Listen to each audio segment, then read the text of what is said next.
E aí pessoal, tudo bem? Então hoje a gente vai dar continuidade às nossas aulas aqui sobre o curso de provas no processo penal, né? Vamos tratar especificamente sobre o sistema de valoração das provas. Então essa é mais uma aula sobre a teoria geral das provas no processo penal. Nós vamos trabalhar aqui, lembrando, né, que essa aula ela faz parte do nosso curso específico sobre as provas no processo penal, que ele pode ser adquirido separadamente ou ele também pode ser adquirido na nossa comunidade, tá? Então eu vou deixar o link aqui embaixo, essa aula ainda vai estar disponível nas nossas redes sociais, as próximas somente estarão disponíveis na comunidade e no curso específico. Vou deixar o link da nossa comunidade aqui embaixo para você dar uma olhada. Além das aulas, né, gosto sempre de frisar, nós temos também mentoria na comunidade, nós temos as mentorias mensais, né? Então, mentorias em grupo, temos modelos de petições, temos várias outras aulas específicas, além dos cursos, né? Análise de jurisprudência, súmulas. Então, para quem atua na prática criminal, é um material bem interessante, com certeza vai te ajudar e muito nesse início aí na sua jornada na advocacia. E vale lembrar também que você pode fazer um teste por 7 dias. Você vai lá, se inscreve, nada vai ser cobrado de você. Você só vai gerar uma cobrança após os 7 dias. Então você vai lá, acessa, utiliza de forma ampla, e caso você entenda que não fez sentido para você, que não vale a pena continuar com a assinatura, você cancela e nada será cobrado, tá? Não vai ser nem o caso de um reembolso, né? Nada vai ser realmente cobrado. Então convido aí para você dar uma olhada na nossa comunidade, você que está iniciando principalmente na advocacia criminal. Então, passando aqui aos sistemas de valoração das provas, a doutrina classicamente ela divide esse sistema em 3, né? Ela traz uma classificação ali com 3 sistemas. O sistema da prova legal, como nós estamos vendo aqui, né? Opa, esqueci de trocar aqui. Então, aqui, abrindo o nosso texto aqui, o sistema da prova legal, o sistema da livre convicção e o sistema da persuasão racional do juiz. O sistema da prova legal, ele não é utilizado no nosso ordenamento jurídico, né? Ele é um sistema meio que medieval, né? Então, recentemente, assim, atualmente, não se destaca países que utilizam esse sistema, mas basicamente o sistema legal ele atribui um peso, um valor para cada prova produzida. E com base nessas provas, né, fazendo como se fosse uma somatória, o juiz chega a um convencimento se a pessoa deve ser condenada ou não.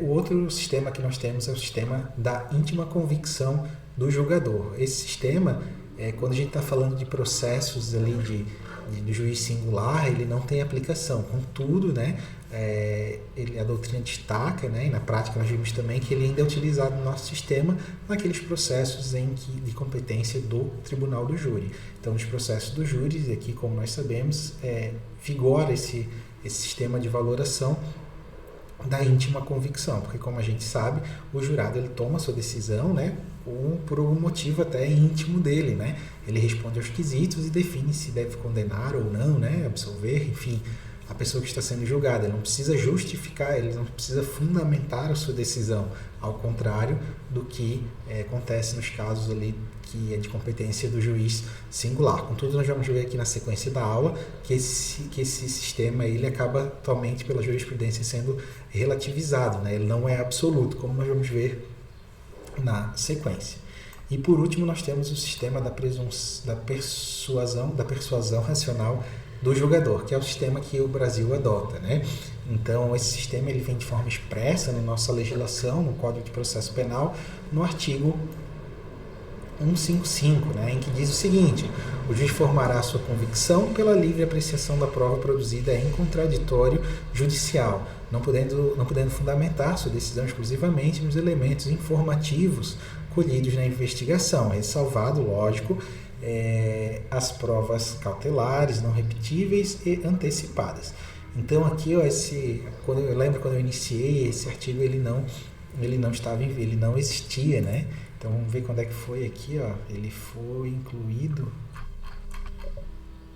Vamos olhar aqui. Artigo 155, ele foi incluído em 2008, né? Então, um pouco depois de eu iniciar minha jornada na advocacia aqui, que ele foi incluído no nosso ordenamento, né? Então, na época eu lembro que foi uma grande evolução, né, uma grande evolução, porque muitas vezes os juízes condenavam com base na prova única e exclusivamente produzida no inquérito policial, e daí a gente sabe que no inquérito policial existe aquela situação que ele é inquisitivo, né? Não existe um contraditório, não existe uma ampla defesa, e com base nisso a gente ficava naquela, pô, o juiz está usando só uma prova lá, um depoimento que foi dado na delegacia e tal, a pessoa estava uma confissão feita na delegacia, a pessoa sem advogado, sem nada, né? Mas antes de 2008 era amplamente utilizado essa forma as condenações. E depois de 2008 foi incluído esse artigo no Código de Processo Penal, onde se exige, né, que a prova produzida em juízo ela deve ser repetida, a prova produzida no inquérito policial ela deve ser repetida em juízo para o juiz utilizar ela, né? Então, hoje a maioria das condenações, nos casos em processos penais, se utiliza a prova testemunhal. Então, aquela prova testemunhal produzida na delegacia, inclusive depoimento da vítima, interrogatório, ele deve ser repetido em juízo. É isso que acontece na prática, né? O juiz ele não pode fundamentar exclusivamente sua decisão na prova produzida no inquérito, tá? Isso é um ponto meio que pacífico na nossa jurisprudência, mas obviamente acaba se dando um jeitinho nessa regra, né, para tentar burlar ela, né? Então, mesmo que seja uma prova que ela tenha sido produzida somente na fase do inquérito ali, o juiz ainda acaba utilizando ela, desde que ele ampare, né, essa fundamentação dessa prova produzida na delegacia com outras provas produzidas em juízo, tá? Então, se essa prova unicamente exclusiva na delegacia for no mesmo sentido ali da prova que foi produzida de forma judicial, o magistrado ele acaba podendo fundamentar a sua decisão também nessa prova unicamente produzida na delegacia, né? Mas fundamentar só por uma prova, de forma só produzida no inquérito, ele não pode, né? Ele tem que validar essa prova produzida no inquérito com a prova produzida em juízo, né? Confrontando as duas e vendo que as duas vão conduzir o entendimento dele, né? A manifestação dele para o mesmo lugar. Então, obviamente, né? Ele não pode aqui, como nós falamos, ele não pode fundamentar sua decisão somente na prova produzida na parte do inquérito, né? Com exceção, com a ressalva, né, das provas cautelares e das não repetíveis e antecipadas, né? Por exemplo, aqui, né, provas cautelares, a gente vê nos casos de abuso ali, quando a gente está falando de menores, né, é feita uma produção antecipada de prova, uma prova cautelar para ouvir esse menor, né, essa criança, esse adolescente que de repente sofreu um abuso. Essa é uma prova cautelar, por exemplo, né? A própria legislação diz que ela não pode ser repetida, né, para não ficar colocando a criança e o adolescente naquela situação novamente de narrar o que aconteceu, né? Então essa é uma prova cautelar, ela é feita uma vez lá no inquérito policial, durante o inquérito, né, e não é repetida mais nem em juízo, né? Justamente para não ter que ficar colocando a criança e o adolescente novamente nessa situação de relatar como foi um abuso e tudo mais, né? Ou as provas não repetíveis, por exemplo, uma perícia, né? Ela é feita no inquérito ali, ela foi feita ali, obviamente, depois de meses ou até anos, não tem como ela ser feita uma repetição dela, né? Porque os vestígios já sumiram e tudo mais, né? Então, não repetíveis, pode ser uma perícia, pode ser um exame de corpo de delito, um laudo cadavérico, sei lá, provas nesse sentido ali que elas não têm como ser repetidas novamente em juízo, né? Então, citando a doutrina aqui, doutrina que eu tenho gostado bastante, o pessoal acaba perguntando, né? Quais são a doutrina que a gente usa. Eu gosto de falar que agora, atualmente, eu estou utilizando muito a doutrina do Gustavo Henrique Badaró, tá? É excelente, uma excelente obra mesmo para você que atua no direito penal, na área criminal, para ser um livro que você tem que ter aí na sua biblioteca também, tá? Então, ele diz o seguinte: no sistema da persuasão racional do livre convencimento, o juiz é livre para decidir, né? Obviamente, o juiz ele toma a sua decisão lá, né? Mas deverá fazê-lo somente levando em conta as provas existentes no processo. Além disso, o juiz deve valorar as provas de forma lógica e racional, conforme umas com as outras, segundo as regras de lógica e experiência. todo seu convencimento deverá ser motivado, razão pela qual também é denominado de sistema do livre convencimento motivado. Então, com base a decisão, o magistrado ele toma a decisão dele com base naquelas provas produzidas em juízo, mas essa avaliação da prova, esse peso que cada prova vai ter ali no processo, é uma decisão dele, né? Obviamente, por força do artigo 93, ali, inciso 9, ele tem que fundamentar sua decisão, né? Ele vai ter que dizer por que ele deu mais peso para uma prova e não para outra. Ele vai ter que dizer ele vai ter que dizer de forma clara, expressa na sua decisão, por que ele está tomando aquela decisão. Vai ter que fazer a sua fundamentação, né? Tanto de absolvição como de condenação. Então, voltando aqui, né? Persuasão racional, ou também conhecida como livre convencimento motivado. Então, esse é o sistema que o nosso Código de Processo Penal, nosso ordenamento nacional, ele adotou de forma expressa, né, para que o magistrado avalie ou valore a prova produzida no processo. Então, com base naquelas provas produzidas, né, no contraditório, né, judicial, ele toma a decisão de forma fundamentada, com base na sua lógica ali e na sua experiência. Então, esse é o sistema que nós adotamos hoje, né?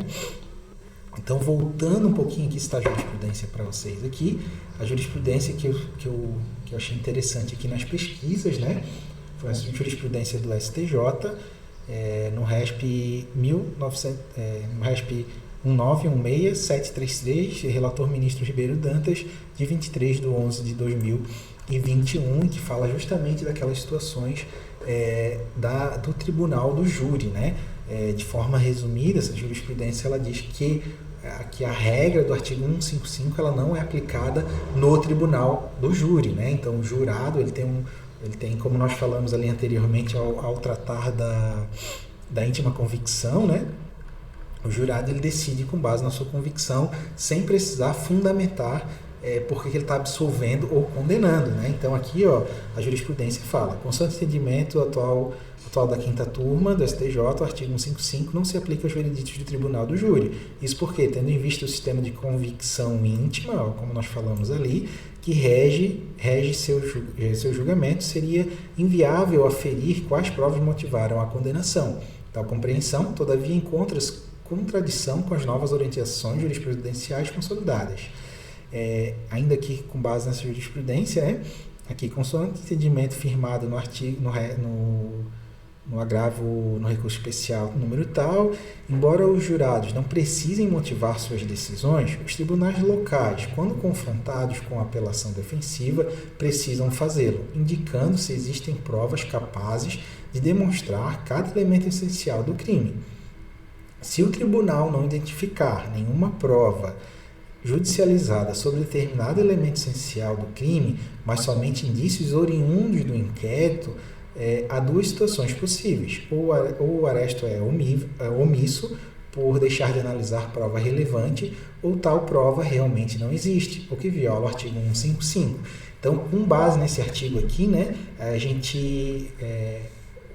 como foi dito aqui na decisão, né? O tribunal do júri ele não precisa fundamentar a sua decisão, né? Ele não tá amparado ali, né? Ele não está obrigado pela regra do artigo 155 do Código de Processo Penal, né? Mas, contudo, essa decisão do tribunal do júri ela não pode ser totalmente desprendida dos elementos que constam no processo, né? Dos elementos que constam nos autos. Por exemplo, se o júri reconhece uma situação qualificadora, por exemplo, no caso de homicídio, que eu acho que foi até aqui, né? Por exemplo, né?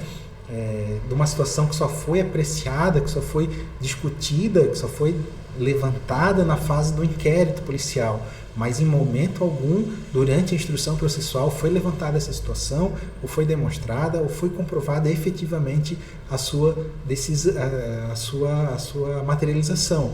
Então, obviamente, essa decisão que o júri tomou foi embasada única e exclusivamente numa prova que foi produzida no inquérito policial. Então, fica claro, né? Fica fácil de se averiguar. Daí, nesse caso aqui, o Tribunal de Justiça ele pode, com base em apelações, na apelação criminal, né? Ele pode determinar que seja feito um novo júri para avaliar isso, porque existiu daí sim uma violação da norma do Código de Processo Penal, né? Então, essa decisão é muito importante, aí, principalmente para quem atua no tribunal do júri, né? Então, fica aquele, né, o jurado ele não está sujeito, né, à regra do artigo 155, mas ele também não pode inventar alguma situação lá para condenar a pessoa, né, ou condenar a pessoa, ou agravar a pena, alguma qualificadora, agravantes, enfim, né, nesse sentido, né. E só falando um pouquinho da apelação do júri, né, nós temos nosso curso aqui de recursos também disponível na comunidade, a gente fala desse ponto aqui, né, que o júri, existe a soberania do júri, né. Mas, contudo, essa decisão dos jurados ela não pode ser contrária à prova dos autos. Né? É o que diz aqui, ó, caberá apelação no prazo de 5 dias. 5 dias. Quando for, vamos ver aqui, das decisões dos tribunais do júri, quando for a decisão dos jurados manifestamente contrária à prova dos autos. Então, a decisão do júri ela é soberana, contudo, ela não pode ser uma decisão maluca, né? Vamos colocar assim, né?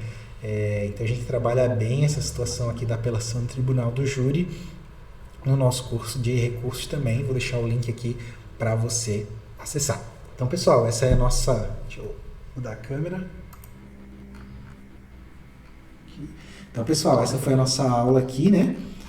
Sobre os sistemas de valoração das provas. Toda semana estamos disponibilizando uma nova aula sobre no curso de provas no processo penal, além das aulas regulares que nós disponibilizamos semanalmente aqui na nossa comunidade. Forte abraço aí, até a próxima aula.